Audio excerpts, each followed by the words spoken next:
Dogs are an important part of our lives, and keeping them protected is a top priority, especially against nasty parasites. That's why you gotta check out NexGuard Plus, Afoxolaner, Moxidectin, and Pyrantel chewable tablets. NexGuard Plus chews provide one-and-done monthly protection that kills fleas and ticks, prevents heartworm disease. Plus, it treats and controls roundworms and hookworms. That's a whole lot of protection packed into a delicious beef-flavored, soft chew designed to make monthly dosing easy and enjoyable. So the next time you're at the vet, ask about NexGuard Plus chews. They're the one-and-done monthly parasite protection you want for your dog. Use with caution in dogs with a history of seizures or neurologic disorders. Dogs should be tested for existing heartworm infection prior to starting a preventive. The living room is where you make life's most beautiful memories. But your sofa shouldn't be the one remembering them. The new life-resistant, high-performance furniture collection from Ashley is designed to withstand all the spills, slip-ups, and muddy paws that come with the best parts of life. Ashley high-performance sofas and recliners are soft, on-trend, and easy to clean. Shop the high-performance furniture in-store or online at ashley.com. Ashley, for the love of home. Welcome to Orioles on the Verge. This is Zach Spedden, joined as always by Nick Stevens. Our co-host Bob Phelan is out this week, but we're very happy to be joined by Tyler Jennings over at Prospects Live to help us break down next week's MLB draft and give us some insight on the class and who the Orioles might take with the 22nd pick overall in this year's draft. And we will get to that in just one moment. But first, Orioles on the Verge is brought to you by BetOnline. BetOnline is your number one source for all your sports betting needs this season. From baseball, golf, soccer, right to all the top fights in UFC, MMA, and boxing. Every stat, every matchup, and even live odds and spreads while the games are being played. When the game's over, head on over to our online casino and get in on a game of blackjack or poker or unwind with our over 150 slots games. Head to the website today to get in on the action. Use promo code BELIEVE, that's BLEAV, for your 50% welcome bonus on your first deposit. Bet online, the game starts here. The MLB draft is next week, and the Orioles will have the 22nd pick overall, and it's the second time in the Mike Elias era where the Orioles are going to be picking a little bit further down in the draft, and that's a trend that Orioles fans hope we see more of in the coming years as it means more success at the major league level. But for us over here at Orioles on the Verge, it makes it a little bit harder to pinpoint who the Orioles might take. So we're always appreciative of insight from experts like our guest tonight. He is the director of draft content over at Prospects Live. He is Tyler Jennings. Tyler, how are you? Doing good tonight, guys. How are you guys? Good. Ready to talk some draft prospects. It's one of my favorite events of the year, and I'm sure, like we were talking before we came on, I'm sure an exciting time for you, but also a time where you're ready to chill for a little bit. Very much so. The break can really hurry up quickly if I really wanted to. But yeah, extremely exciting. We got a bunch of stuff coming out this week with a new board update, and we'll be working on a mock draft this week. And we'll also be in Dallas for the draft. So I'm excited for the whole weekend to really come around and just ready for this class to end and get on to the next one. Well, this is a good place to start with this question, which is that since last year's draft ended, it seems like the consensus around this year's class is that it's not as strong in comparison to recent years, especially last year, and that it's especially light on pitching and high school talent. Do you believe that's the case? Absolutely. You nail it on the head with the prep class. Prep class this year is very, very weak. I wouldn't be shocked if, say, the first prep player taken off the board this year would be somewhere around like the Cardinals at 7 or even the Angels at 8 or maybe even Pirates at 9. Like it's really down this year. And personally, I would say it's probably the worst talent level that I've had to evaluate over the past couple of years. In terms of like pitching overall, I think high schoolers have a bit more depth to it. I think there's a bit more intrigue on that side of the ball, like Ryan Sloan, Joe Yoki, those guys that may get some overslot money in like the comp round or a second round, but there's really just not that kind of talent on the college side. We obviously have the top 3 and Chase Burns, Hagen Smith, and Trey Savage, who are really separating themselves from the others. And the switch pitcher from Mississippi State, Durangelo Sinjay, is another guy that's really popped up aboard lately. But outside of that, like Brody Brecht didn't really show us that next level of his profile this year. Ben Hess was another one that we thought would make a jump. He didn't really make that jump. Luke Holman. There's a few other guys that kind of stand out where it's like, who really is starting pitcher 6 in the college class this year, outside of Sinjay and Brecht. So it's kind of a down year, but there is talent at the top. Maybe after like the first 15 picks or so, the talent does drop off quite a bit. As far as the college talent goes, is this just like a random year, just a natural dip, or is it just like, are we still somehow seeing some impact from COVID even at this point, 4 years later? Is there a reason for that? You know? It is a mix of both, I think. Like last year's class was insanely good from the fact that COVID had a lot of these kids go to school, and that was usually where like the 3-year level for juniors to be eligible again would come through. So last year's class was, we mentioned at the top of the show, like one of the best in recent memory. I think it'll rival in like the 2011 class where almost all the first rounders are basically have seen major league playing time. This year is kind of just, I don't want to say that the college class is below average or anything. I think it's, if you had to put it on like a scouting scale, maybe fringe average at 45, or maybe even just an average class overall. But like I said, the depth overall after, say even like Sinjay, Ryan Waldschmidt out there at around like 20 for us here on our next update, it kind of just falls off a little bit, and it's really hard to find consistent depth in this class. So I think I'll lean closer to like it's a 45 level class this year. And I think that's kind of what the norm will end up being as the effects of the COVID class in 2020 kind of wear off a bit.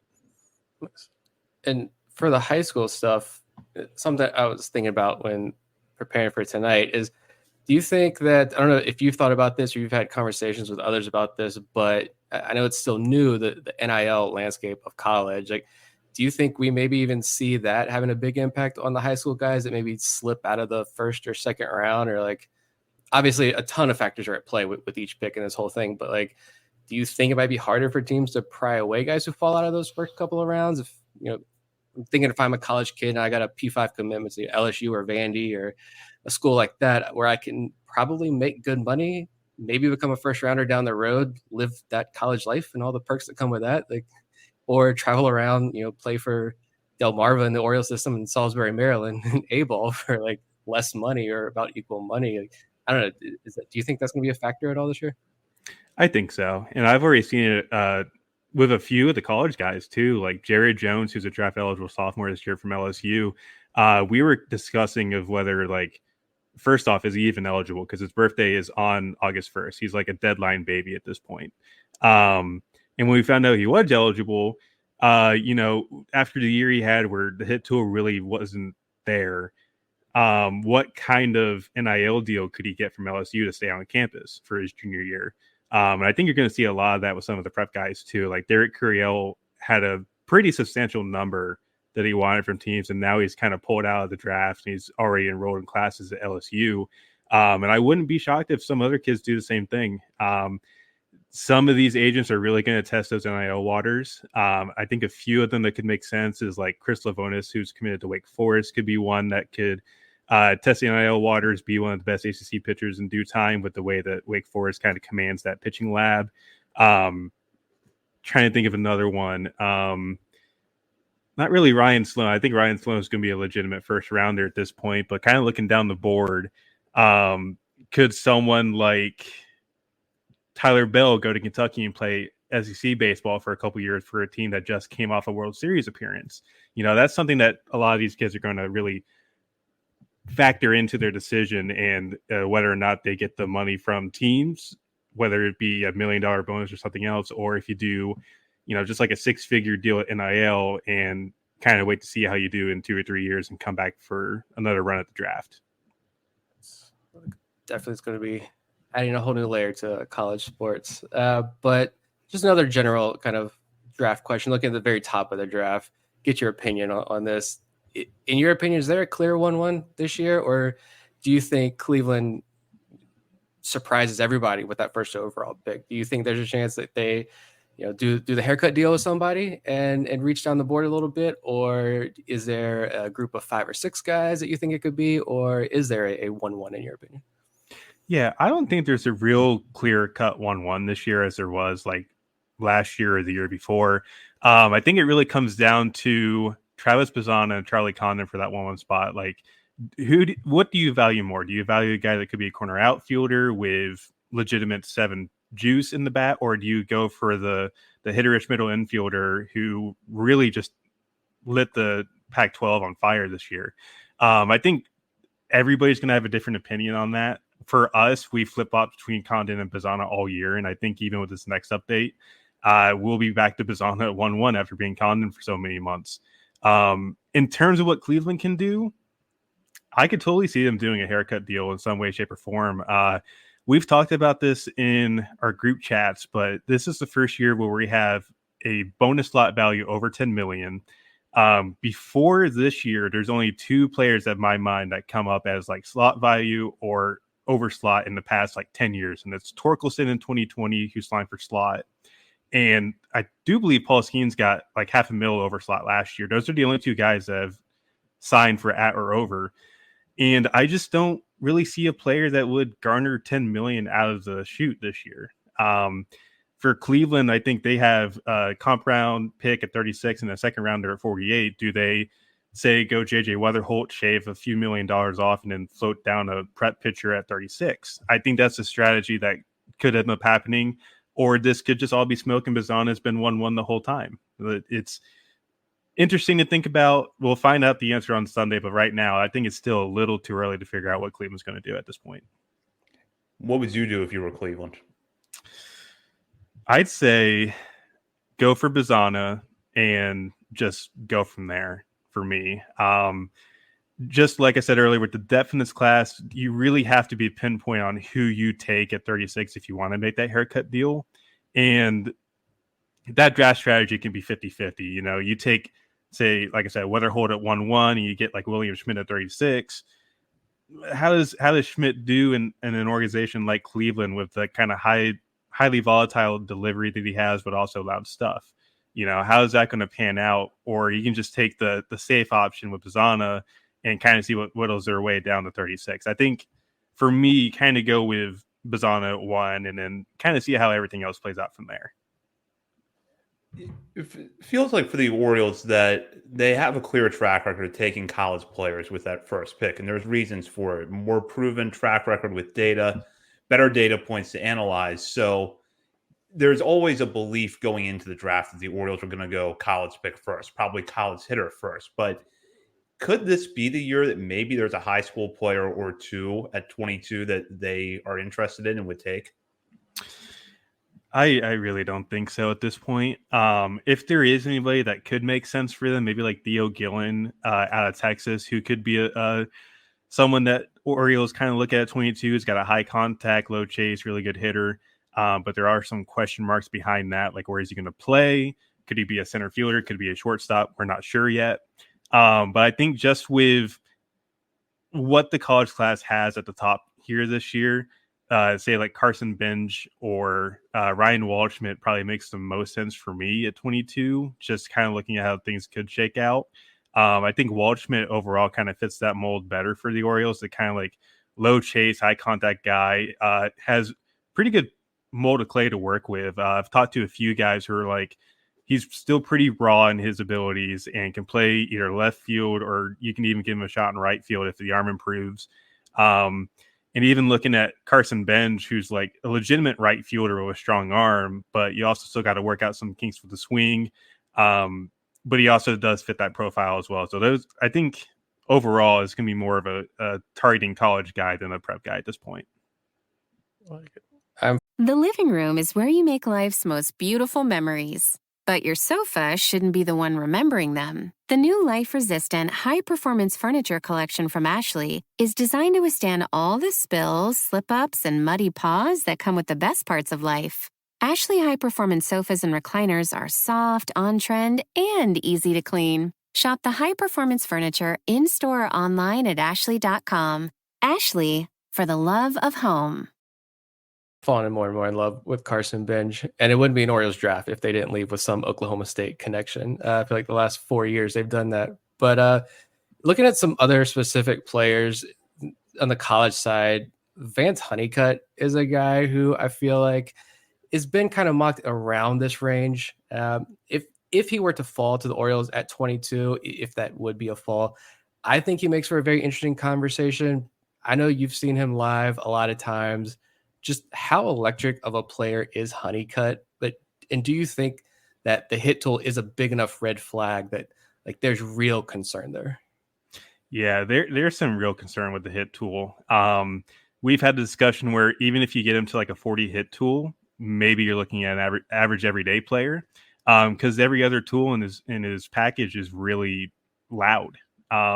It's plus pull side juice. It's a legitimate center fielder with plus maybe even double plus speed, and he's got an above average arm.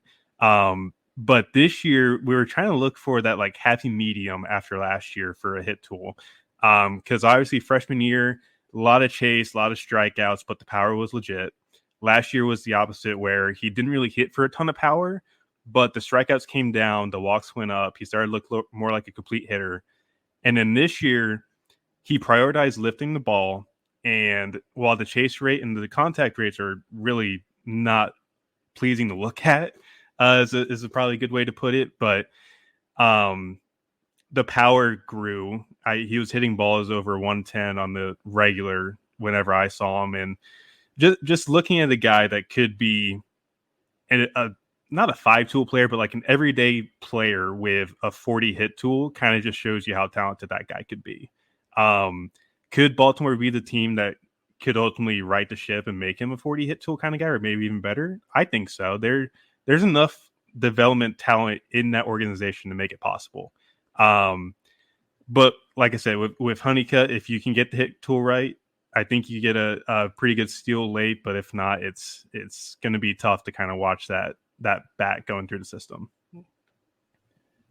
Sticking with UNC for a moment, if Honeycutt is high on the Orioles board and they target him but miss out, they could theoretically wait a little bit and look at his teammate outfielder Casey Cook. Cook's a lefty who seems to have an advanced approach and makes good swing decisions. That's the kind of hitter that the Orioles covet. What did you see from him this year? A lot of good things. I've had scouts come up to me saying that it could be a plus hit tool with probably like 45 power. He's not very powerful. I think his average exit velocity this year was kind of around 88 to 89, but I've had multiple ACC coaches text me and tell me he was the toughest out they've had to face this year. And I mean, we're talking like a program like Duke, NC State, and a few other coaches that really said that. So it's a lot of praise on Casey Cook and the tool set he has. I think with the hit tool, likes to go to all fields, excellent swing decisions, like you mentioned. It's just overall probably going to be one of the best bats to come out of the ACC in this draft class. And I wouldn't be shocked if somebody takes him, say, like 3rd round or 4th round. And I think the Orioles would definitely covet a bat like that if they get the chance to select them. That's good. They got Matt Horvath in the system. Let's add a UNC teammate in there at some point. You mentioned Brody Brecht, and I know he's been mocked to the Orioles a lot recently. We have a very large active Patreon chat. I feel like a lot of people in that chat would love to take the risk on Brody Brecht. I feel like a lot of people listening to this show know his track record. They know what the red flags are. In your opinion, is the stuff truly that great where if you're the Orioles, do you take that chance on him? Or do you think even at 22, if he's still there, you think he still might be too risky of a pick here? Yeah, I kind of lean towards more of the risk side on that one personally. Pitchers are very volatile. They won't be the same as they were, say, like 2 years ago.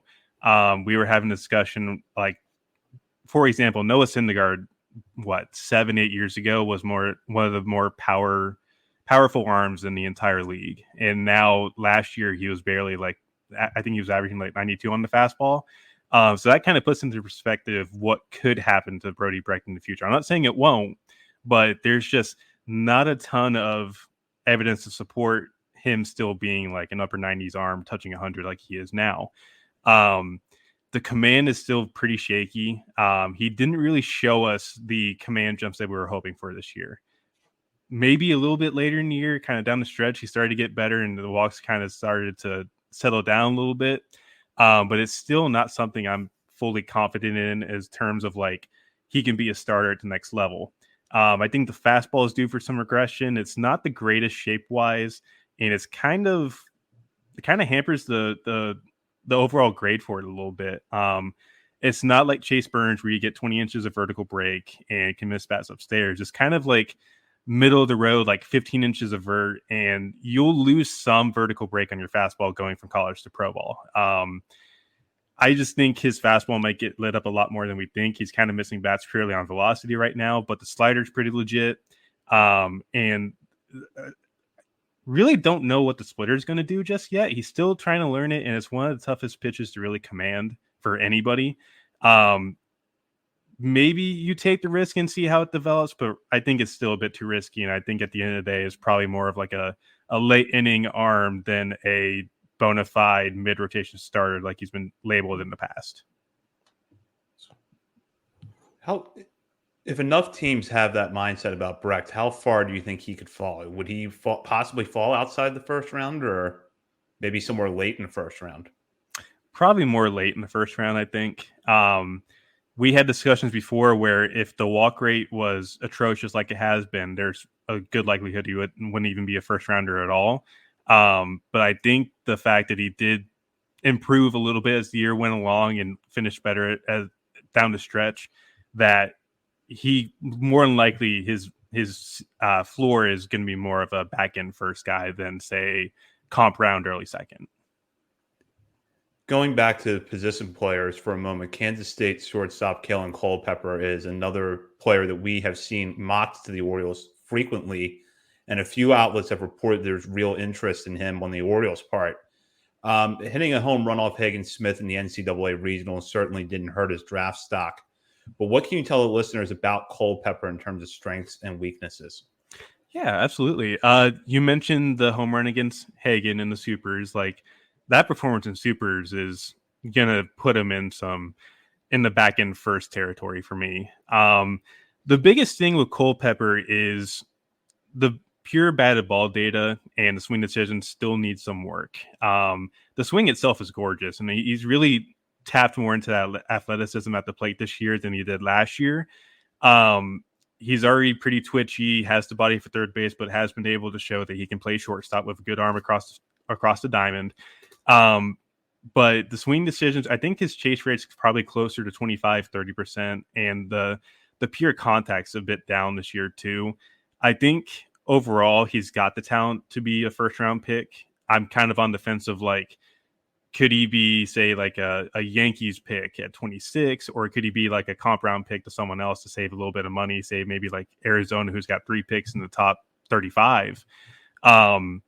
But he's very interesting to kind of look into. But if you can improve the batted ball data and improve the approach, I think you'll have a solid player out of that can stay on the left side of the infield. But that is a pretty tough thing to do with a guy like him. How deep is the shortstop class this year? Is it like past like those first tier guys who are going to go very early on in that Culpepper range? Like, are you looking at a lot of guys that are like, yeah, there's holes there, but you like the ceilings with these guys? There's some high ceilings. If they're in the right organization, they get the right fit, they can really take off. Or is it more a lot of like high floor guys in kind of in that range? I think it's more the former on that one. There's a few guys down the board that are pretty interesting for me. Like Kyle DeBarge out of Louisiana Lafayette is a guy that, saw him during the year, and it's pretty twitchy, pretty athletic. There's more power now than there was a year ago, and I think he's got a good enough hit tool to where he's going to hit for average as well. Can stay at shortstop with good range and a good arm. I think he's going to be one of the more underrated guys come Sunday. I think he could totally be a comp round guy with the performance he had this year. Griffo Farrell's another guy that really stands out for me, who personally, like I wouldn't have taken him as a shortstop a year ago, but now I'm pretty solid in my evaluations to where like I've seen him enough. He's got the range, he's got the arm, he's got the athleticism to stick there. Plus, it's a bat that has high contact, and while he is aggressive, there's something to kind of like look at where he chases a lot, but it's also really high contact. And there's also not a ton of power, but finding a surefire shortstop is not easy nowadays. And I think he's one of the guys that can definitely stick there. And even looking at like the high school side, Tyson Lewis from Nebraska is a guy that's really put on weight this past year. Swings changed. He looks a lot better. He's lost the arm bar in his swing. Talking about an arm bar, if anybody doesn't know, that's when your arm goes back during your load, if it's straight out and is locked, that's the arm bar. And it really does hamper your ability to hit the ball. It gets some, especially against spin. Michael Molinax was a guy that had a struggle with an arm bar last year and had a pretty rough time with especially changeups. Was a big deal for him. And now he's kind of fixed that. But Tyson Lewis was kind of in that same fold. But the swing looks a lot better. I really do like the body, and I think he's going to add more weight, more power. He's one of my glue guys this year. I'm really in on that kind of profile. Nice. I was going to ask about Kyle DeBarge with the next question there. I'm a JMU alum, so I've been introduced to Sunbelt baseball after JMU made the move there. I've quite enjoyed Sunbelt compared to the CAA. But I was going to ask, you mentioned DeBarge in the comp round there. My question was going to be, if you're watching draft night and the Orioles take DeBarge at pick 32, I was going to go with, was your thought going to be great pick by the O's or wow, they reach? But it sounds like maybe that'd be a pretty solid pick if he's able to fall to 32. Yeah, and I'm admittedly one of the higher guys on him personally, just from the fact that like he performed very well when I saw him, and I kind of hold that value through my evaluations. But I wouldn't be shocked if he's a comp round guy somewhere between 31 and 39. Like it. One other guy too, I want to ask about the shortstops. You mentioned Griffin Farrell. I think he's interesting. He's right across the mountain. I've been able to watch him. I've kind of debated like, would the Orioles go with that? If they're able to get a high ceiling guy in the first round or something, would they maybe take O'Farrell? But Anthony Silva, TCU, I know he was like considered one of the top defensive shortstops in this class at the beginning of the year. Sounds like he didn't really have a great year. Has he fallen like tremendously over the course of this season? Is he still an interesting draft prospect in your eyes? He's definitely fallen quite a bit. I mean, we had him probably closer to 30 or 40 at the beginning of the year. But it sounds like the defense has regressed. The offensive tool set kind of regressed as well. Wasn't really hitting for average. There's still some power there, but not quite the same as what it was last year. And he's a draft eligible sophomore. He's going to have the leverage to be like, hey, I can go back to TCU, bet on myself, come back a year later and make some more money. Or he can just take money now. And, we mentioned NIL earlier. If it exceeds his NIL wants, he could just sign and go straight to pro ball. And if the right org picks him, I think he could be a guy that reverts back to form. But overall, like, it's really tough for me to say that Silva's even a day one prospect at this point. I think somebody may shoot a shot on him and maybe take him very late in the second round. But for me, it's more of like a third round, maybe even fourth round profile, with the fact that everything really did regress this year. A guy that we've had our eye on this spring is Duke left-hander Jonathan Santucci, who was recently on your show On the Clock with Jared Perkins. We're fans of his, and he came out firing to start this year after missing most of 2023 with an injury. But at the same time, he did struggle a little bit in ACC play. What did you see out of Santucci this year that stood out to you, good or bad? Yeah, I'll start with the good on that. Santucci's overall stuff is probably one of the best in the ACC. We're talking about a fastball that could be graded as above average, reaches it back for 96, 97 with good carry. And the slider is a pretty devastating pitch. It's kind of similar to Hagen Smith's shape-wise a little bit. It's got two-plane break, kind of that same velocity band, but maybe a touch less bite than what Hagen has. And the changeups looked pretty good when he utilized it. But overall, we talk about the bad. The command was just never there this year. There were multiple outings where he walked 3, 4. I think there was even one outing where he walked like 7 guys, but also was no hitting and through 6 innings, which was crazy to see on a stat line for a college game. I think there's a little bit of worry with the delivery. I think he's a little bit stiff, and it's causing inconsistencies with his delivery going down the mound a bit, and not finding the release point really does suck. I think his strike percentage last I checked was somewhere around 60%, which isn't great overall. I would like to see how he fares in pro ball personally. And he's a fantastic human being. I enjoy talking to him on the show, and I wish him absolutely nothing but the best. But from a scouting standpoint, the command really does scare me a little bit. Tyler Matzek might be a good comp to kind of go with on Santucci a little bit, kind of similar stuff, but had command issues. He, for me, not really a starter right now. I think he's a reliever when everything's said and done. The living room is where you make life's most beautiful memories. But your sofa shouldn't be the one remembering them. The new life-resistant, high-performance furniture collection from Ashley is designed to withstand all the spills, slip-ups, and muddy paws that come with the best parts of life. Ashley high-performance sofas and recliners are soft, on-trend, and easy to clean. Shop the high-performance furniture in-store or online at ashley.com. Ashley, for the love of home.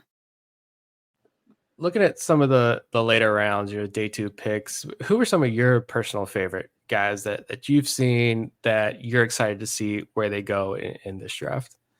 Yeah, I'm going to go with a Fun Belt option. LP Langevin from Louisiana is a guy I really enjoyed this year. One of the best fastballs in the entire class.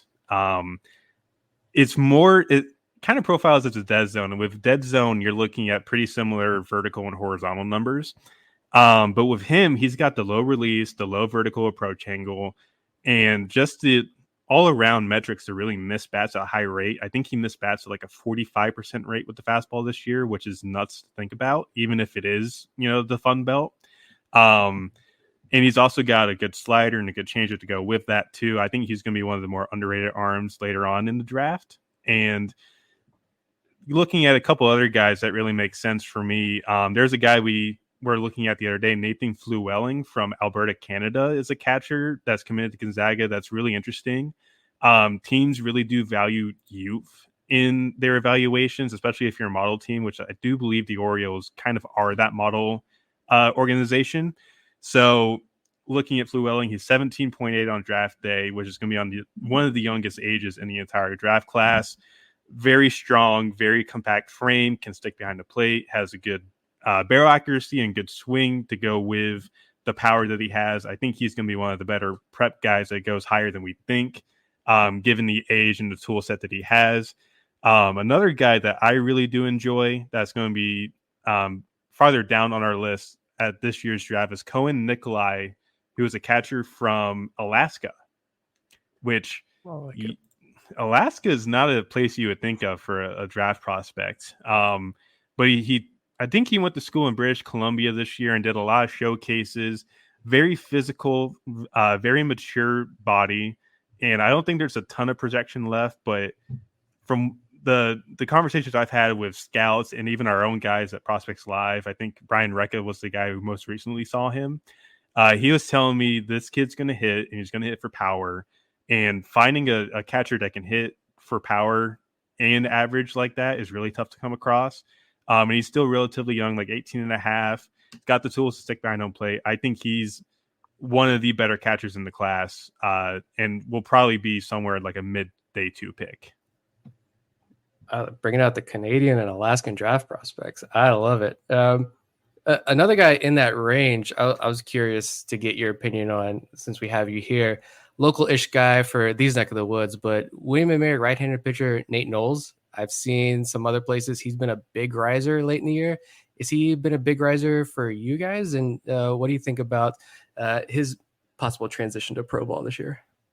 Yeah, I think he's one of the more enticing arms, and there's a lot of intrigue. Coming from William & Mary, there's a thing that I heard that before Coach McRae was let go, that he wouldn't let his starters really go more than 4 innings, kind of to let the season go on, let them rest, get the get the most out of his guys. But then he started going 6. And for Knowles, the delivery itself is pretty good. I like it.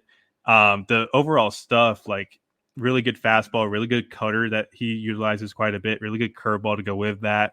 It's a 4-pitch mix, and I know he's in the transfer portal right now. I don't know if there's going to be some leverage play with him, especially if he wants to go like ACC or something like that.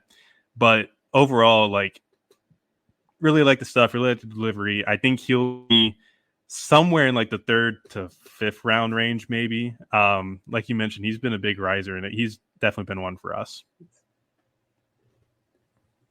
So I'll put you right in the Orioles draft room on Sunday night. Mike Elias decides he's going to give you the power to make the pick. Who are you taking? I would say, if he's giving me the power, it's a risky decision, but I'll take it. If I had to look at who's available on draft day, I'm looking at potentially one of the college outfielders we mentioned earlier on, in Benj and Waldschmidt. Benj himself, there is that swing that you do have to kind of watch out for. It's a shallow hit point that he has in his swing that really needs to be worked on. But if you get that working, it's potential for above average power, and the hit tool itself is pretty darn good for what it is. It's a high contact, low chase guy, fits their model pretty well. He's also got the arm to stick in right field. Waldschmidt is a guy that, yes, Kentucky had the cheating allegations earlier this year, but you kind of put that on the back burner when you think about the rawness in his game. Like, this is a guy that came from Charleston Southern, spent 2 years in Kentucky, helped this team go to Omaha after tearing an ACL last year, and put together all the tools to really show us that, like, hey, there's a good mold of clay to work with here. And like I said earlier, there's scouts that do believe that there's a lot more to his game to still be unlocked at this point. And I think the Orioles would be a perfect fit for that kind of player. Got really good raw power, and the hit tool itself is pretty similar to what Benj is, the high contact, low chase guy. Probably more of a left fielder personally than a right field. But if I had to come down to any of those two guys, I would say Waldschmidt's got a better chance to be available at 22. That's going to be my pick. Well, Tyler, thank you so much for joining us tonight. We're really fans of your work over here. Can you tell our listeners, I know you gave some plugs at the top of the show, but can you let our listeners know what's coming up over at Prospects Live between now and draft night, and what they can expect throughout the draft? Yeah, absolutely. So like I said earlier, we will be in Dallas for the draft. It'll be me and Jared with 2 of our fantasy guys who are going to be helping cover like the futures game and the draft as well. We are planning on doing a live stream. We're not fully done getting all the details in for that, but the plan is we're going to do something on draft day to interact with the viewers, interact with readers that we have. We'll have our final board update coming out tomorrow on Thursday, the 11th. And then we'll have a final mock draft coming out Sunday morning or Sunday afternoon as we kind of divulge into the info that we're getting and connect with guys at the draft that, we've not had a chance to talk to before in person, and kind of learn more about what's going on around the league. Because I still fully believe we're going to have a very fluid situation with most of the draft picks up until about 6 or 7 p.m. on Sunday night. But outside of that, like, we'll be working on 2025 stuff later on. We've already released the college list, and we'll have the prep list out in short time as I get more of like a grip on this class as a whole. And then going from there, just having fun, really. That's all it is. So, I know my Twitter plugin is already on screen at Tyler Jennings 24. But just visit the Prospects Live site. We got a bunch of guys that do an amazing job with Brian Recca, Will Heffer, Jared Perkins, and a few other guys that have been kicking butt this summer. So they all deserve credit. They've done a fantastic job this year, and we would not be at this point without them. So you want to give them a shout out for all their hard work. And sign up for the Patreon and play around with the mock draft simulator. It's a lot of fun. When I have downtime at work, in case anyone from work is listening, I don't really do this, but if I were to have some downtime at work, I pull it up and do a 5-round mock of the Orioles. It's fun. It's worth the $5 a month. But yeah, thank you very much for joining us. That was awesome information. I know a lot of the listeners will really enjoy this. Thank you. Awesome. That does it for this episode of Orioles on the Verge. Nick and I will be back later in the week to break down the 4 Orioles who were selected to the Major League All-Star Game, talk about Samuel Basallo's selection to the Futures Game as well. In the meantime, you can find us on our multitude of social media channels. We're over at Facebook, Instagram, Threads, X, TikTok, and YouTube. We're also over at Substack, oriolesontheverge.substack.com. Nick has had some draft coverage up there in recent weeks, so you can check it out along with more written content. And while you're browsing around the internet, head over to our Patreon community and sign up to become a member today. You will have access as a paying member at the $5 and $10 levels to bonus daily coverage from Bob, Nick, and myself, as well as monthly top 50 prospect updates and more.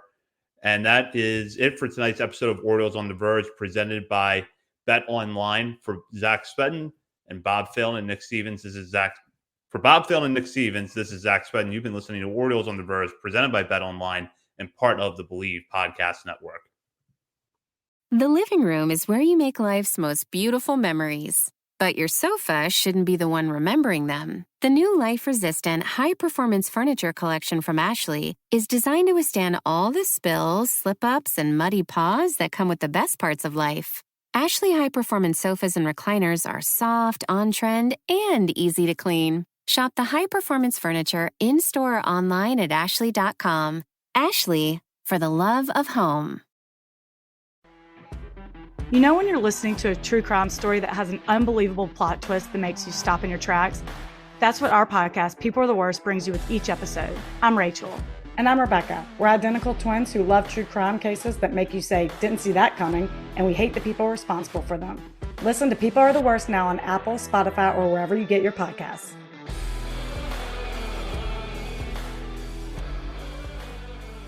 Hey, it's Michelle Beadle. That's right, the Michelle Beadle. You're welcome.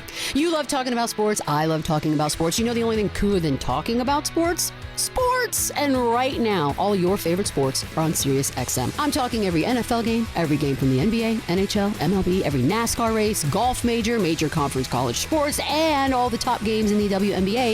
If it gets your heart pumping, it's on Sirius XM. So start your free trial of Sirius XM today.